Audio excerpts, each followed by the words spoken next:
Ladies and gentlemen, hello and welcome back from the MLG studios in New York City. My name is Axel Toss. Some more awesome MLG StarCraft 2 content coming your way today in the form of an awesome top 10 where I picked 10 of the best matches in MLG history with European players involved. So in this show today, you're going to be seeing faces, you're going to be seeing names like Naniwa, Thorzain, Sase, Hey Pro. I don't want to spoil anyone though. I just want to get started with this countdown.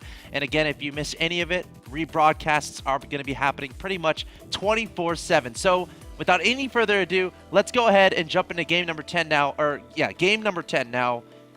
This is a game between Naniwa and Thorzain from the MVP Invitational. If you don't remember this tournament, MVP was MVP yes, it was MLG versus Pro League, where the best pros from MLG facing off against the best pros from Pro League.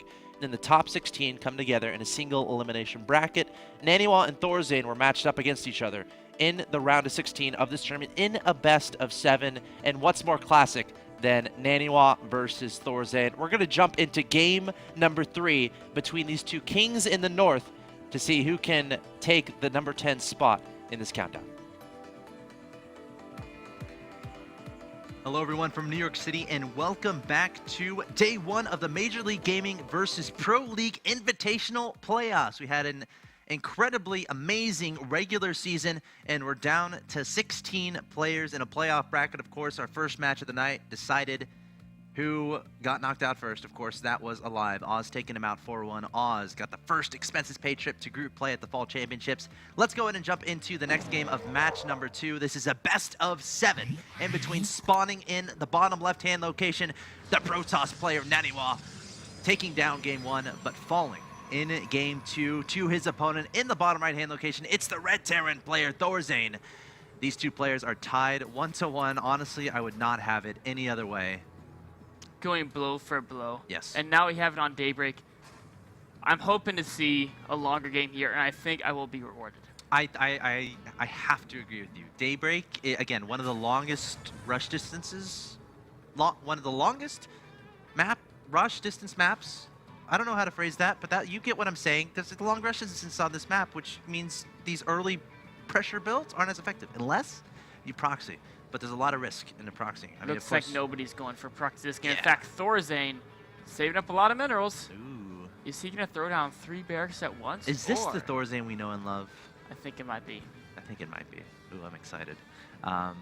Yes, it looks like Thorzain building up to this 400 minerals. Naniwa delaying his gas as well. Looks like he might go for offer a very fast expansion himself. You're exactly right.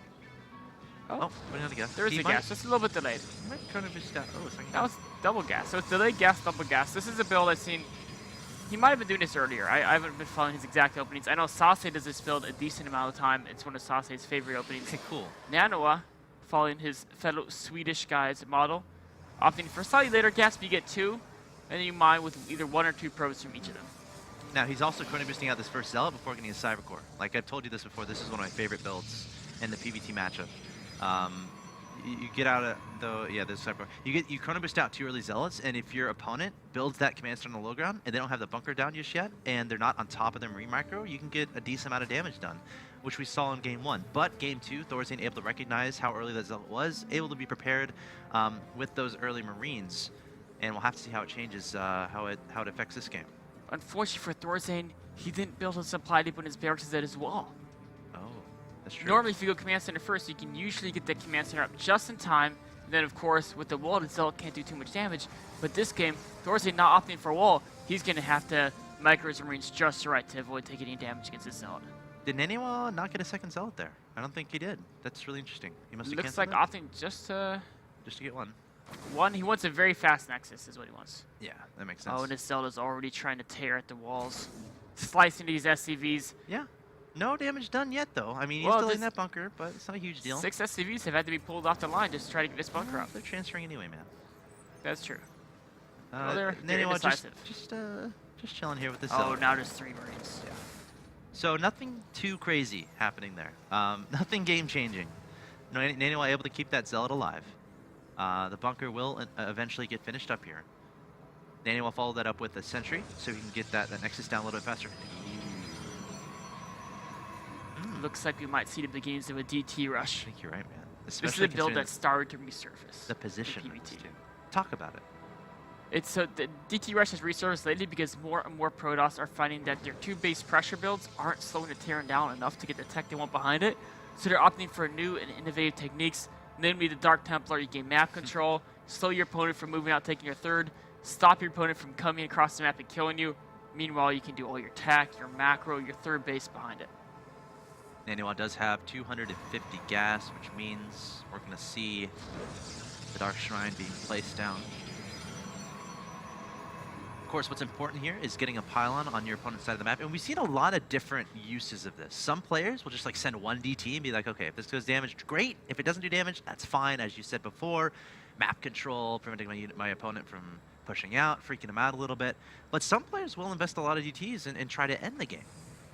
So I'm wondering which route Naniwa is going to try to take here. Yeah, it's really a big difference. It all depends on how much gas a player wants to spend on other things. If they build a whole bunch of DTs, that means they can't be going for upgrades and Colossi behind it, which means those DTs don't do damage. They're very vulnerable. Whereas they offer one DT, they're losing the ability to get that killing strike that they might have had, but then of course they could be investing behind it so they don't need to have a killing strike to play out the rest of the game. And Naniwa does not have a pylon on his opponent's side of the map, so this Dark Shrine is going to finish, and he's going to have to warp the DT in right here at his natural expansion, and that DT is going to have to walk a long way. So it's not like Naniwa is emphasizing this. It's not like he's going to try to end the game here. I think that's our answer. But in fact, there's already missile turret on the way. Even if he warped it in close, it would not be to beat the missile turret to its completion. Yep. There's the DT being made, and now he's just going to walk all the way across the map. Meanwhile, Thorzain doing a little push here, sending some Marines and a Marauder along the top side of the map. Of course, trying to avoid that watchtower. Going to try to take Naniwa off guard. I mean, a little bit sneaky here. No stimulus. These units are not going to be super effective, but regardless, if they can sneak in behind Naniwa's vision, they can score massive probe kills. I swear I've seen this build from Naniwa before. I'm getting like deja vu. I can't quite recall who it was against, though. It was in the Pro League. It was a Pro League match. Are you with me?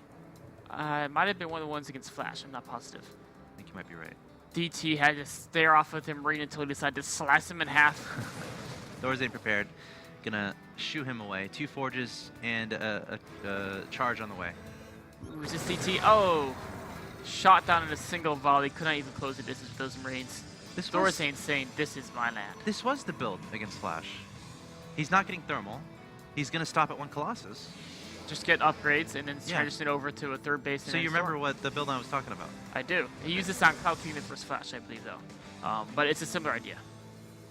Nice. Maybe even stronger on Cloud Kingdom. Here's the War Prism. Thorzain, though, he sees it with the factory. Is he going to get back in time to defend? There is a turret in the saw main it, mineral line. He's not reacting. There's a turret in the main mineral line, so this DT, is he going to target down the turret or go after SCVs? Looks like it's going to be SCVs for now. Yep. SCVs are turning against him, though. They say, enough of this. Get out of here, man. But he's already gotten 5 kills. Yeah, this is a ton of damage for a DT, where Thorzain saw the War Prism as it was flying into his base. All right, Thorzain, does he have a scan available? No, he doesn't. He's going to have to wait a little bit. Losing the reactors. No, he has to pull SCVs to repair this. He's got to get there quick. Oh, it gets taken out, Thorzain. Oh, another SCV falls as well. There goes the DT finally, but Naniwa getting a lot of damage done with that DT behind this. Adding on that 1 Colossus, going up into a lot of gateways. Adding on a cannon in his main base. Drops can be very hard to deal with on this map. A lot of airspace, a lot of real estate in your main base that you have to worry about. And Naniwa churning up those upgrades, going into Immortal production. But I don't think Thorzain has spotted this Colossus. I don't think he has, although it's a single Colossus with no range, so it's not going to be a super big deal. But Thorzain has no third on the way. He's delayed his third by quite a bit. He's got this army. What can he accomplish with this army against what Nano has? Yeah, you know, Naniwa, the 1-1 is about to finish for him. Meanwhile, I think Thorzain already has he already has +1 weapons. Thorzain's stemming forward here. He's going to try to take out this Colossus. Force fields are going to be instrumental here to keep that bio away from that Colossus so it can get its damage done. Again, this Colossus does not have range available. Thorzain doing a lot of damage with this bio army, showing the power of a lot of Marines and Marauders, but Naniwa looks like he's going to have enough to push it away. Looks like he is. The question is who came out more cost efficient in that trade? I think it's fairly unclear. Both 1750 on the resources lost for both guys. Dead even, which means Thorzain probably came out slightly ahead. given that the ZT seems to do good amount of damage. Warping in his main though. Yeah, Charge Lot's trying to track down those SCVs. There are some Marines here. Nice hold position micro here from these SCVs from Thorzain. There's a DT here as well, but there's the scan from Thorzain. Thorzain completely on top of this. The Zealots desperately trying to get the damage done, but Naniwa is not able to get the damage done. Meanwhile, Thorzain coming into the main base with a drop, just going to load up and get out of there. So both these players trying to get the harassment done, but unable to make it happen. Wow. Thorzain being so annoying with that factory. Delaying the third. Naniwa though, he says you can delay my third, I'm going to kill the SCVs in your main. He's trying to. But Thorzain again has these units up here to deal with this. The turret able to see that DT, and finally Naniwa able to put that third base on the ground. Thorzain sees this. Both these players trying to go after their economies, but... There's a standoff. The Warp Prism and the Marauders are staring at each other. Neither one will blink. They say, we're both safer, we are. Warp Prism decides it has better scurry off before Marines come and gun it down. Ruin the party. 55, very identical on these all these stats here. Oh, I think Thorzain's totally misread Nano's build. Adding a second starport instead of the Ghost saw. Academy. This is what we saw when Naniwa did it last time. It's such a clever build. The one Colossi, very, very strong early game, and also implies Colossi transition. Of course, Naniwa not intending that, focusing on upgrades, going for Storm. Thorzain is going to have a ton of Vikings, but how are they going to do against Charge Lots? They can take down one Colossus very fast. That is true. That is going to be one unhappy Colossi. But honestly, yeah, as you said, Naniwa investing a lot into other stuff, not those Colossi. So we could have a situation where Thorzain's going to have a lot of useless Vikings there after that Colossus goes down, and Naniwa's going to have Storm. Without ghosts from Thorzain, it's going to be very hard to deal with the High Templar play. Thorzain has to recognize this is happening. Might have been able to see those two Immortals and kind of guess what's going on, but I don't see... That's a good question. Is he going to use his intuition? Is he going to figure it out? Yeah. Oh wow, he's going to try to drop in the third base here of Naniwa Cannon, not able to get completed. Some Charge Lots getting warped in. Naniwa retreating with his units to try to deal with this, and it looks like Thorzain shouldn't be able to get too much damage done here. Taking down a pylon, might go for some probes, but Naniwa getting back here fast enough to deal with this, and Thorzain going to pick up and back away. A nice little harass though, losing pretty much nothing in that process. Units lost is 4487 now to 2975 in favor of Thorzain. So Thorzain getting a lot of damage done there. Workers killed 13. Income tab is still relatively similar. Neither of these players able to get a significant amount of damage done, but Thorzain definitely coming out a little bit ahead in all of these engagements. But still, what's worrying me is that inability to identify the transition that Naniwa's making. Yeah, he's really got to figure it out. At some point, Thorzain is going to add in Ghosts. He loves their late game utility. The question is are they going to come out in time, or will there be this zone where he's got to deal with Storm with no Ghosts, and that's going to be so hard to defend. And can Naniwa recognize that timing that he's going to have here? Because look, 4 Vikings in production. Again, Naniwa still only has 1 Colossus. Without Thorzain, even range on it. Yeah, Thorzain going up to 8 Vikings. The sole use of Vikings in this matchup, at least right now in the current metagame, is to deal with the Colossus. Now you could try to land them in mineral lines and be annoying there. You could try to deal with War Prisms, but that's why Thorzain is making these Vikings, and they're not necessarily going to be able to do anything for him. He just keeps cranking him out like a maniac. He's going to have to use them to land. Yeah. There's going to be no way he can beat this army without the support of those Vikings, and that's going to be a poor trade. Not quite worth the investment of those Vikings. Looks like Nano's moving out. This is a great timing. Thorzain's getting that Ghost energy, but there's no Ghost on the way yet. Naniwa still has plenty of time to launch an attack before they enter the field. He's got 2 Templar, each with 2 Storms. That's 4 Storms. 4 pylons. Look at all these gateways, too. Naniwa is going to try to kill his opponent right here, right now, and it might work. Ghost just now going to be popping on the field here from Thorzain, but Naniwa not going to wait, charging forward into his opponent's third base. Thorzain sees these Archons. Does he know what's up? The Colossus gets melted away. Naniwa realizes that he's okay with that. He's actually probably happy to see all of these Vikings. But Thorzain up in supply, 155 to 147. Beautiful storm there from Naniwa, taking down a lot of those Marines and Marauders. That puts him up in supply. He's going to take out this third base. Thorzain is on the run, does not have any answer to these High Templars in the field, does not want to eat any more storms at this point in time. Landing those Vikings, realizing the little utility they're going to have in the air, and Naniwa takes down his opponent's third base. Such a nice one for Naniwa there. Oh, there's goes another storm from Naniwa, soaking up those Vikings. Here comes the Ghosts are out now. Uh-oh, feedback. Oh, nice snipe onto that full energy High Templar. Good pick off there by Thorzain. He's up in supply, 143 to 140. Well, it keeps changing, so we're going to ignore that for now. But Naniwa turning around again. High Templar does have Storm. No, it doesn't, but Naniwa still trying to make this work, coming forward with those Zealots. Immortal's doing a lot of damage on the ground against this majorly majority Marauder Viking army, but look at this, Thorzain just gonna shove it away. And he's got to counter now. He lost that third. He's behind an economy, but he's got this big army. Naniwa's got to find a way to muster up a defense to hold this off. 6 Templar just now made for Naniwa. We talked about it on this map. You have time to get those Templar on the field. You have the time to get some Archons. You have the time to get defenses out. Look at how many high energy Templar he has that have been waiting. Those are the anti-drop Templar. Yep. Now he's bringing him to defend attack he thought might happen. It's not going to happen. Thorzain wisens up. He realizes his units are hurt. He's got almost nothing besides Vikings. Medevac has no energy. He just wants to try to restop just third, try to catch back up on economy, knowing that at least right now he can focus on economy, adding in command centers, because he has the army advantage. 67 to 57 is that Harvester count. Thorzain making 2 command centers at the exact same time, going to double expand to this 3rd and 4th base, trying to catch back up economically. Meanwhile, Naniwa building up the Colossi count, building up the High Templar count, building up the Archon count, continuing with those upgrades. 3 is on the way from Naniwa. Meanwhile, Thorzain, he's already done with that 3-3 upgrade. And we're going to go into the next stage of this game.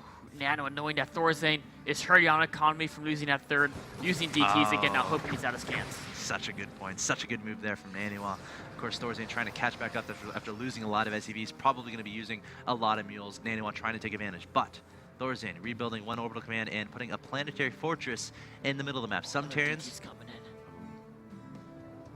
There it is. Are any scans available here? There's no turret being made here from Thorzain. Now, he does have EMPs on this Ghost, so he can find the... There it is. There we go. Great, great usage. I don't think he had any scans available. No turret.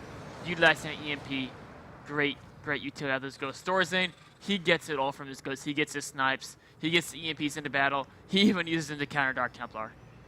Plus, and he's already getting +3 on the Vikings. Yeah, +3 ship weapons. And he's making Vikings more, even though he's making him snipe blind, knowing that that's the ideal late game composition. If his opponent does not have Colossi, he is so confident anyway, just on using the Ghosts, that it's okay for him to invest in Vikings. Of course, Naniwa knows that he needs Colossi, so he's adding them in. Yeah, and we see nothing but Ghosts and Vikings in that production tab.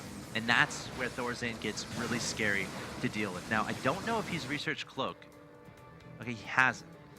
So we'll keep an eye out for that as well. But Ghost Viking, such a scary late game composition to deal with as a Protoss player. Naniwa is maxed though. He's surging towards his opponent's side of the map. There is a planetary fortress here from Thorzain that will help dramatically. Naniwa needs to keep those High Templar split up, needs to keep them in the back of the army, needs to keep them away from those Ghosts. Thorzain looking for those High Templar. Where are they? Where can I place my EMPs? Where are those observers?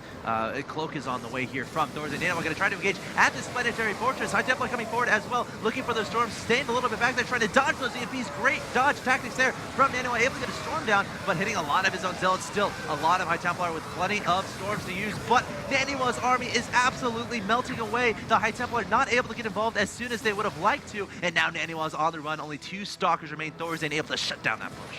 He is, but he lost so many expensive Ghosts in the process, and he lost his planetary. I don't know if he has enough units to actually follow through and kill Naniwa with Naniwa's massive warp and reinforcements. That's a great point, and I don't... does he really feel pressured to? This is Thorzain. He's perfectly comfortable. He still has a solid Viking count, which means he can kind of prioritize rebuilding those Ghosts as far as using that gas. Those gases are concerned. Cloak is on the way as well. We've seen that change games in the past. Let's look at that army count really quick. 48 to 71. Thorzain has that army advantage. Units tab shows 5 Archons and 10 Zealots. That's all that Naniwa has in his army. 1 Colossus just now being added on. Naniwa, though, is still that base up, utilizing extra gas income. Can he defeat Thorzain by attack after attack after attack, beating him down with swarms of units? Thorzain's proven to be so cost efficient in every battle, but can he keep holding on forever if he keeps losing these bases? Guess we'll find out. I wonder when Naniwa is going to feel comfortable being aggressive again. DT runs right past the missile turret. No. Thorzain doesn't have any units back here to try to deal with this. He right-clicks something over here to try to deal with this. And look at that, targeting down the mules is Naniwa, continuing to go after Thorzain's economy, even taking down the guys in the gas.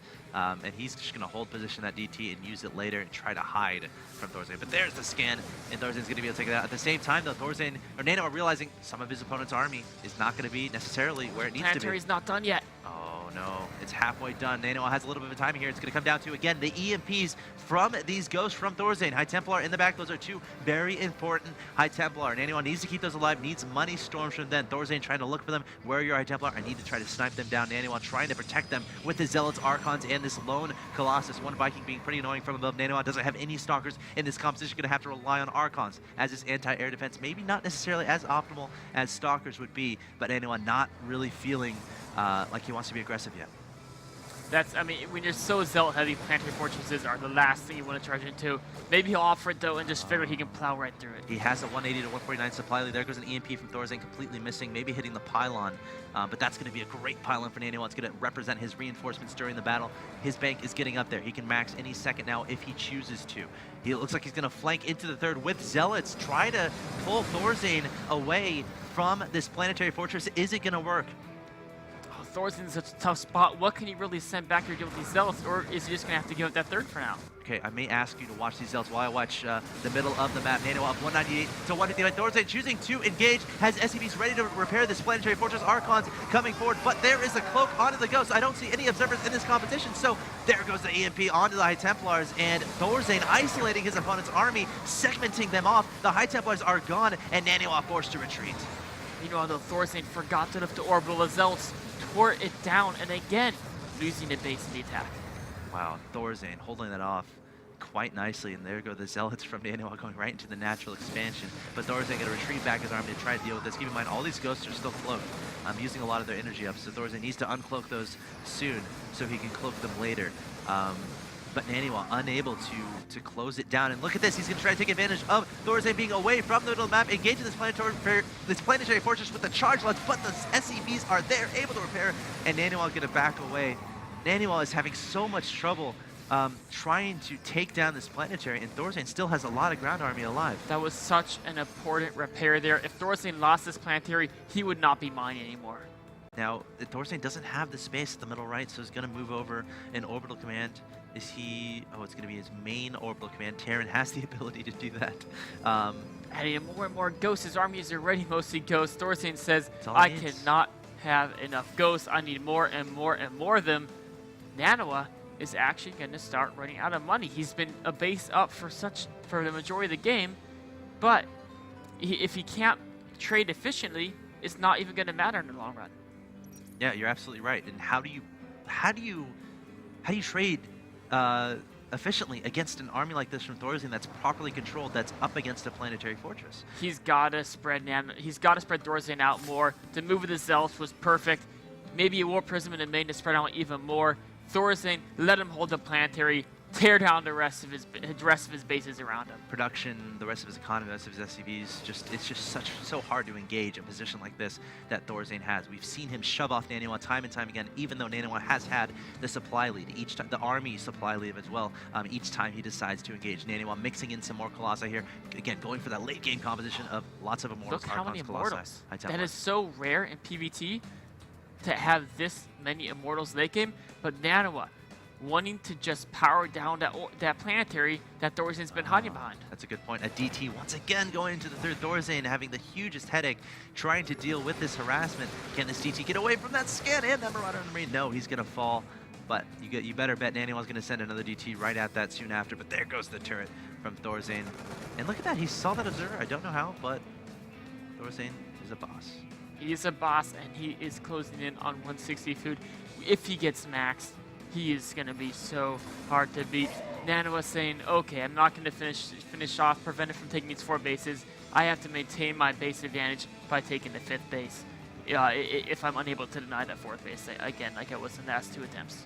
Such a tense situation. This is what we were hoping for coming into this best of 7. These players are tied 1-1. This is the first round of the Major League Gaming versus Pro League Invitational Playoffs. The winner of this match, the winner of this best of 7, will advance, will get a spot, an all expenses paid trip to the Fall Championships to participate in group play. It's a stalemate at this point. Both these players trying to decide, where can I find an opening in my opponent's defenses? Thorzain more on the defensive here, and he has been on the defensive, able to shove Naniwa away time and time again. Naniwa is now maxed though. How is he going to make this efficient? It's going to be so hard to do against a composition like this. 6 Colossi and 6 Immortals, many Archons. This is a super Protoss army. But Thorzain with so many ghosts, I think it's going to come down to, can he land enough storms on the Vikings so the Colossi can do their work? Big engagement might happen. EMPs blanketing the Immortals and those Archons. Thorzain stepping forward. Sees an opening. Backing up, though. Doesn't want to engage just yet. More EMPs going down here from Thorzain. Where are the storms from Naniwa? They're going to be instrumental. The Vikings tearing down the Colossi, but there go the storms underneath those Vikings. The Ghosts all going to start cloaking up. There is an Observer in the competition, but Thorzain able to snipe that Observer. Naniwa going to have to back away. There is another Observer in the back here. Naniwa realizing the importance that he's going to have. Oh, I love how quickly Thorzain pulls SCVs out. Noticing all his Vikings are so deeply hurt, a single storm could end the game for him. Repairing them up while he's got the chance. Great decision there from Thorzain. Meanwhile, Naniwa securing the space in the top left, has 2 cannons, a Zealot and a High Templar back there for defense. Mixing in a War Prism here, he might utilize these to soak up, to pick up those High Templars and try to dodge those EMPs from his opponent. That's a great way to try to make it happen. But again, Thorzain has so many Vikings. No, he's just going to send the War Prisms up to the top. He's going to try to drop in the main 3 DTs and a Zealot. That's a great way to try to distract.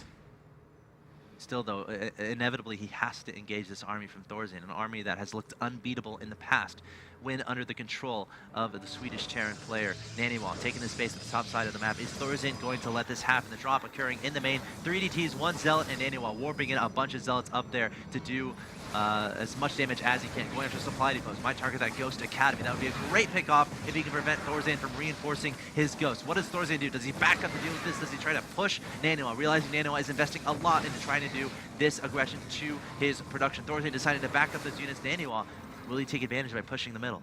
That's the question. It's always the choice of how much are they going to send to defend? Are they going to send too much where they're vulnerable elsewhere? Are they going to send just right? I think Thorzain picked it just right. Enough to mop up the units comfortably, but not enough to make that planetary exposed. Naniwa is waiting, trying to find an opening to knock out that central base. Naniwa coming forward. Still so many Ghosts, so many Vikings here from Thorzain. Naniwa has shown he hasn't really been able to engage this often. Here comes forward Thorzain with those EMPs, again, blanketing it over the Protoss army, trying to identify where are those observers. Can I take the observers out? Can I keep my Ghosts from being able to be detected by Naniwa and then get that damage done? Naniwa, such a precarious situation. If you control this improperly, you can find yourself losing this game. We have about 5 observers here from Naniwa. He knows how important it is to be able to see your opponent's Ghosts if they decide to cloak. Naniwa up in supply, 199 to 163. Neither of these players willing to engage just yet. Very tense situation. Oh, Templar trying to sneak around, willing nice. down these Vikings with storms. Not bad at all. I like that move from Naniwa. Again, trying to secure the space at the top middle. And if he can keep Thorzain on the defensive while he takes both the central bases, I'll put him up 7 bases to Thorzain's 5. That might be enough where he can overwhelm Thorzain. We can see his economic advantage is already taking play here. Look at that bank Nano has saved up. Yeah, 3K, approaching 3K on the gas. Look at all those observers Naniwa has. Thorzain desperately wants to take those out, but with 5 observers here, is that really possible? Zealot counterattack being sent to the bottom right-hand location. Again, the element of Naniwa trying to get his opponent to spread out. Might decide to engage here, backing up once again, transferring some probes to the top side of the map. The Zealot's going straight into that base at the bottom right. Thorzain has enough use to deal with that, but Naniwa might decide it's time, positioning himself right outside this planetary fortress. Thorzain has great position of his own. Still so many Ghosts here, cloaking up 2 Ghosts here. He's going to try to flank those High Templars. Going to try to pick off those High Templars with EMPs. Can he get them? They're pursuing him. Oh, the High Templars get EMP'd there. All their energy is gone. Thorzain coming forward with the Vikings. It is time to engage. The Colossi going to melt away. Naniwa going to try to make it happen with these charge lots and these Immortals on the ground, but is that going to be enough? Not many High Templars here to storm. No storms have been placed down, but Naniwa has so much stuff. His bank is ridiculous. He has an amazing ability to reinforce with charge lots, and there's the GG from Thorzain. Slowly, methodically, Naniwa showing such patience in that game, and finally able to break that planetary fortress. And there it is. There is your number 10 game from our countdown today. I don't want to sit down. Fine, I'll sit down. I just want to stand. That was Axel Toss and Axlav. That was me like 2 years ago. The MVP Invitational. Epic game there between Naniwa versus Thorzain. And that was only number 10 in this countdown. So guys, stay tuned. More awesome, tasty treats coming your way. The best games in MLG history from the EU players. Also, shout out to Naniwa in the chat. Naniwa is in the chat right now. He was watching. Shout out to you, man. Good job. Yeah, so up next, number 9, we're going to take a quick 2-minute break, but we'll be right back. Don't go anywhere.